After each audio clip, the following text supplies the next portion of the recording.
Welcome to the Think to Write lab, No Nots. In this lab, we're going to take a look at sentences that compare about topic A and topic B, but they only tell what topic B is not. So sentences like topic A has this, topic B does not.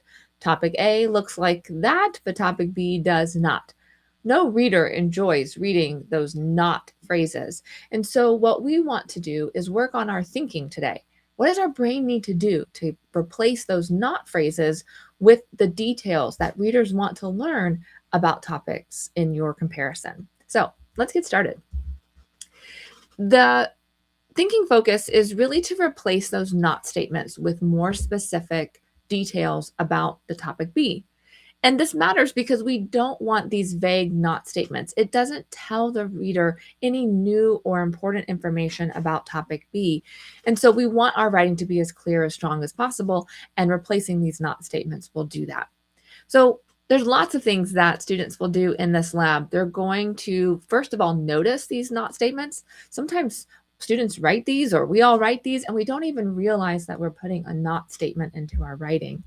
We also want to talk about what information is missing and then revise by looking at what details we can pull in about topic B, and then really do some comparison of those stronger and weaker sentences. Now, we are not going to be writing full paragraphs. We're certainly not going to be writing essays, and we're not really looking at conventions here. So it's really a focus on the thinking behind really strong comparisons.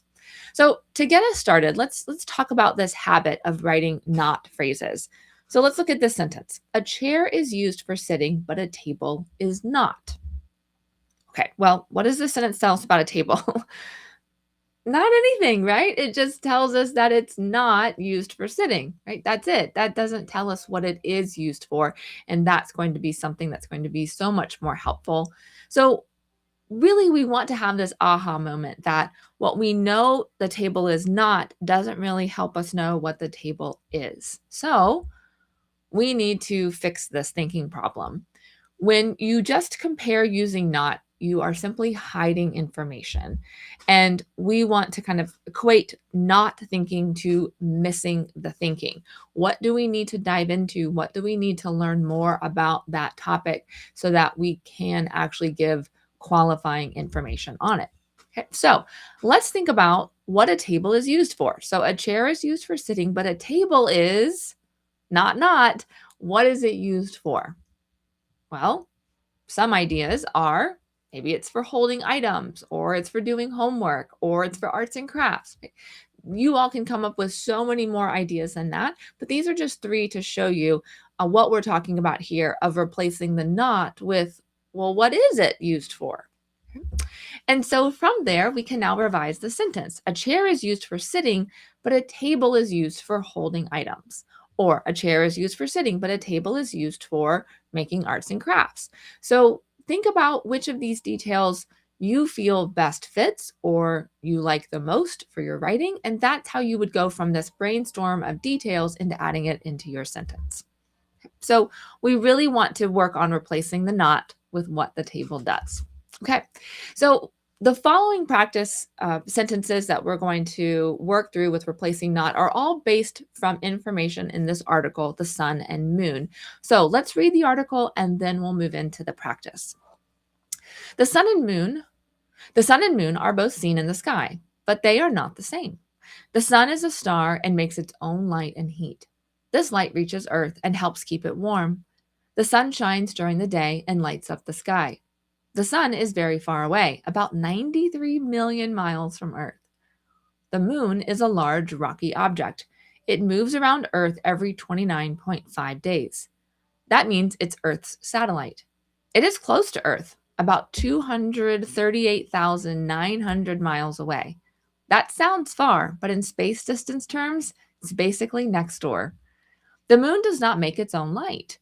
When sunlight hits the moon, it reflects off the moon like a giant space mirror and helps light up the night sky. The difference between the moon and the sun are fascinating to learn. Okay, now you see the article is still there for us on the right, and now we're going to take a look at our first practice sentence. The sun is a star, but the moon is not. Ooh, we know we don't want these not sentences. So let's replace not with what the moon is. Let's look back in the article and where can we find information about what the moon is? Take a minute, look in the article. You can pause this video, and when you're ready, you can start us back up and we'll talk about what you might put into those bubbles. But don't go to the next slide until you take time to look in the article and find what the moon is. Okay, you've had time to complete your brainstorming design, and now let's see if some of the information that you put in your bubbles is similar to what we have. It's Earth's satellite. That is a direct quotation from the text. So notice we've got quotation marks around it. Is a satellite that orbits Earth. Well, that's still information from the article, but it's put in our own words, and it's accurate, and it's a great detail about what it is compared to the sun. Also, that is a giant rocky sphere. So we have 3 different bubbles here. All of them work by themselves, but then we also could talk about combining a couple of them into the detail that we want to share about the moon. So trying this out loud, we might say something like, the sun is a star, but the moon is a satellite that orbits Earth. Or the sun is a star, but the moon is a giant rocky sphere that orbits Earth. Or the sun is a star, but the moon is a giant rocky sphere that is Earth's satellite, which means it orbits the Earth. Maybe, right? So we're just playing around with the details that are going to tell the information about the moon. So try some of these out. You have other ones that you brainstormed, or maybe they're identical to these, but take a minute to try some of your bubbles as the detail that you want to share about the moon. And that's really what we're doing here. We want to take that original sentence, we want to pull in at least one detail from our brainstorming design and write a revised sentence. So this is a slide for you to fill out or to just write down on paper how you would revise this sentence, or even just orally, just practicing what could that new sentence be. Okay. So then after we write down the sentence, we want to take a little bit of time to do some discussion. So I want to, actually, I'll just go ahead and add in a sentence here just so we have it. So we have the sun is a star, but the moon is, let's go back to our slide before. The moon is, I really like a giant rocky sphere. A giant rocky sphere that orbits Earth is what I'm going to say.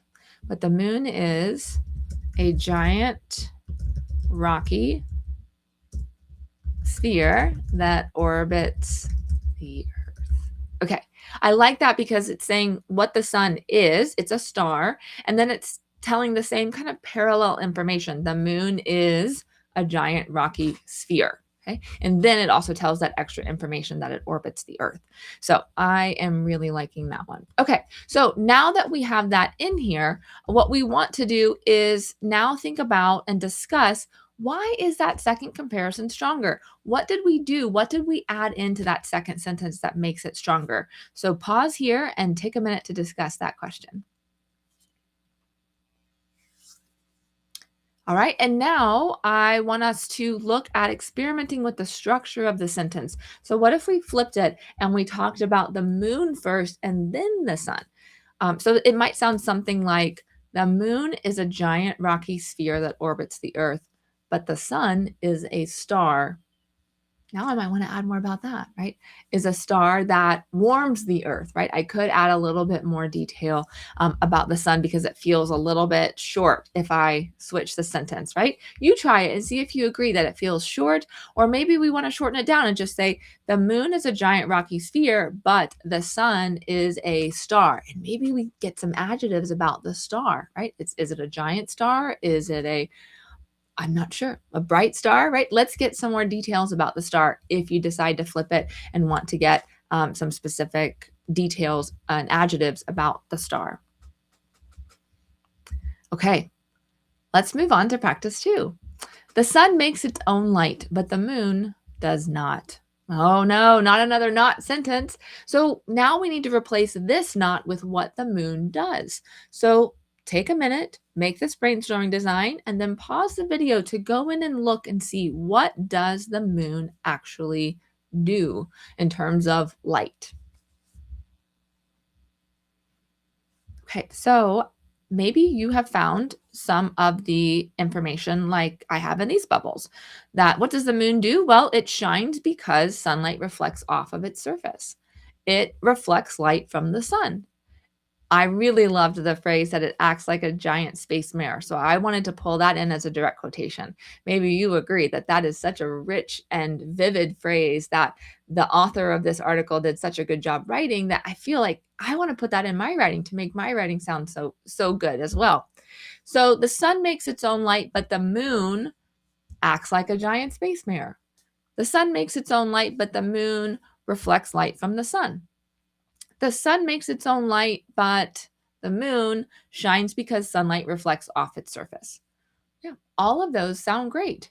Maybe now I can combine a couple of those bubbles. Right? The sun makes its own light, but the moon acts like a giant space mirror and reflects sunlight off its surface. So play around with these bubbles, see what you can pull together into some sentences.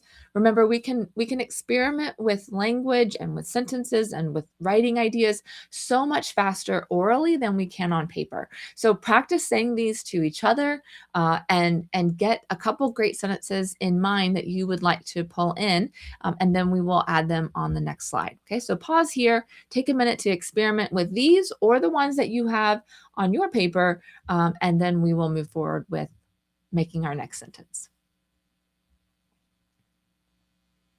All right, let's go ahead now and take a look at writing our sentence. So I'm going to pull in here and say the sun makes its own light, but the moon, what did we say we liked? Let's go back to the slide prior. But the moon, acts like a giant space mirror. I'm going to copy this out of here because it's so good. And reflects, because it reflects sunlight off its surface. Ooh, okay. But the moon, it switched my font size. Okay, we'll fix that. But the moon acts like a giant space mirror. Oops, let's get this up to 14 total. Because it reflects sunlight off its surface. Ooh, I love this. The sun makes its own light, but the moon acts like a giant space mirror because it reflects sunlight off its surface. Yes. Okay, that is it. So now with this new revised sentence, I want you to think about, does saying the moon does not help you understand what the moon actually does? No, it doesn't. So why? Why not? Take a minute to talk about that with each other. And then secondly, I would like you to discuss what sentence tells more information and why is that important?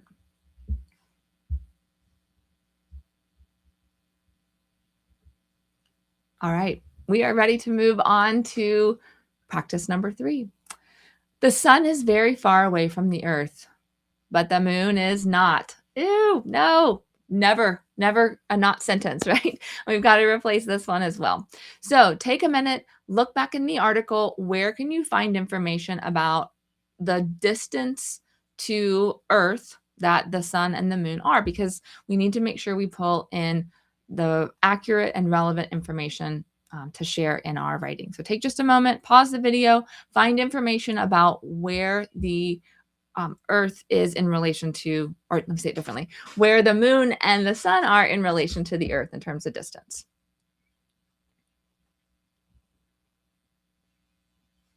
Okay.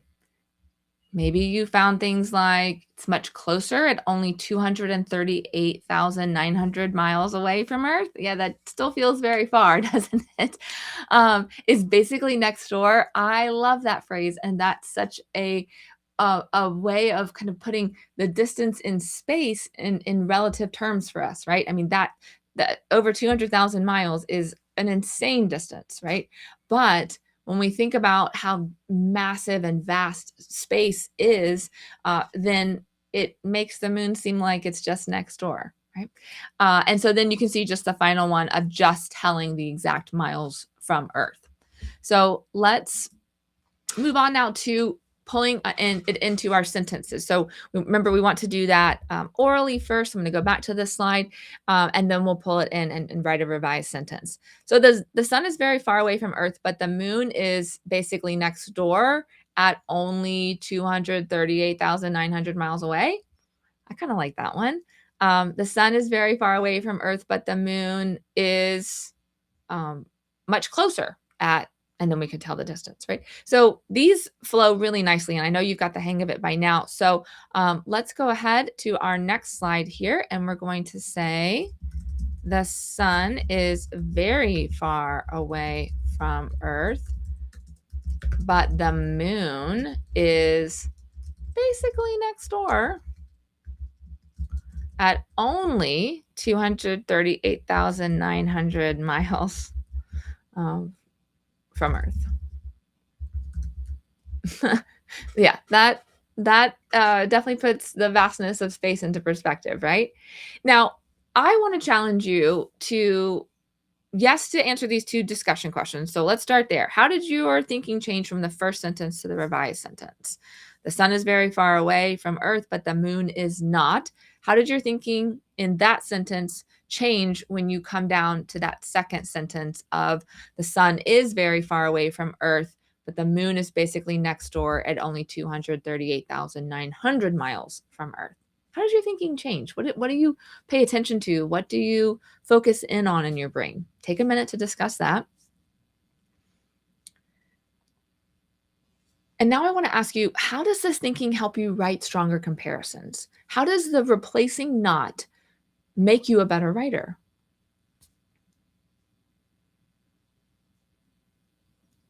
All right. And then lastly for this one, bonus, because it's not listed here, but I feel like this one especially, back to what we did on the very first practice where we flipped the structure, I want you to try that. What about putting the moon information first and then the sun information? Let's try that, see how it sounds, and then let's see if we need to add in anything else about the sun. So that might sound something like the moon is basically next door at only 238,900 miles from Earth, but the sun is very far away from Earth at, do you remember? Let's go look. At 93 million miles from Earth. Yeah, that could sound and be a great structure. So I really like that switch, and that's something that you can practice orally. Pause the video, take a minute to do that, and just get some richness to the sentence in terms of how you flip it and what else you might want to add into that. Okay, and so now we just want to kind of wrap up.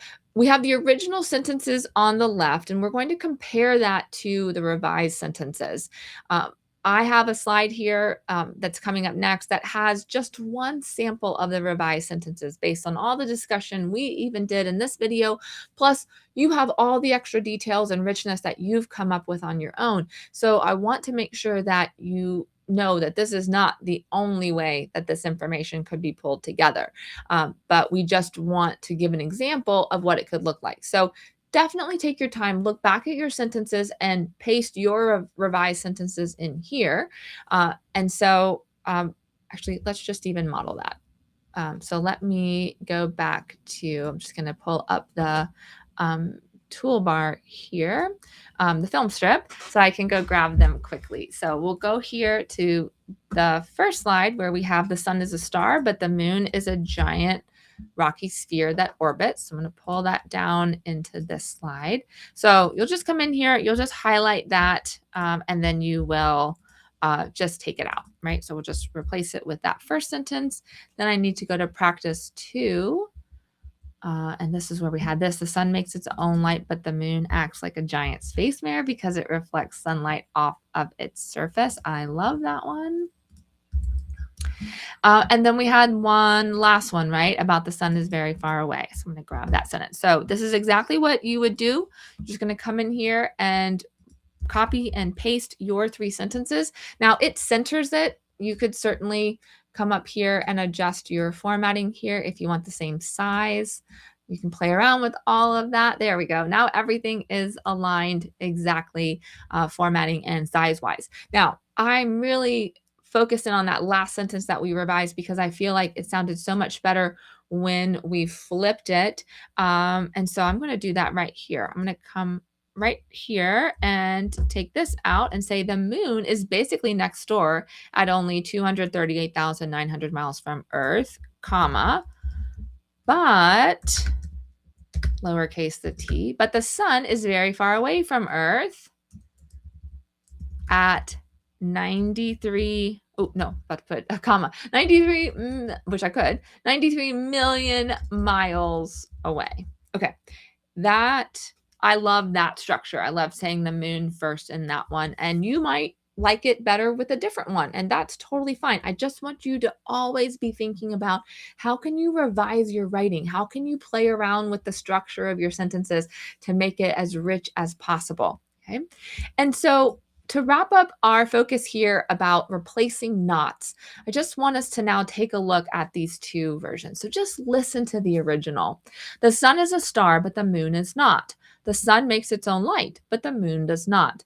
The sun is very far away from Earth, but the moon is not.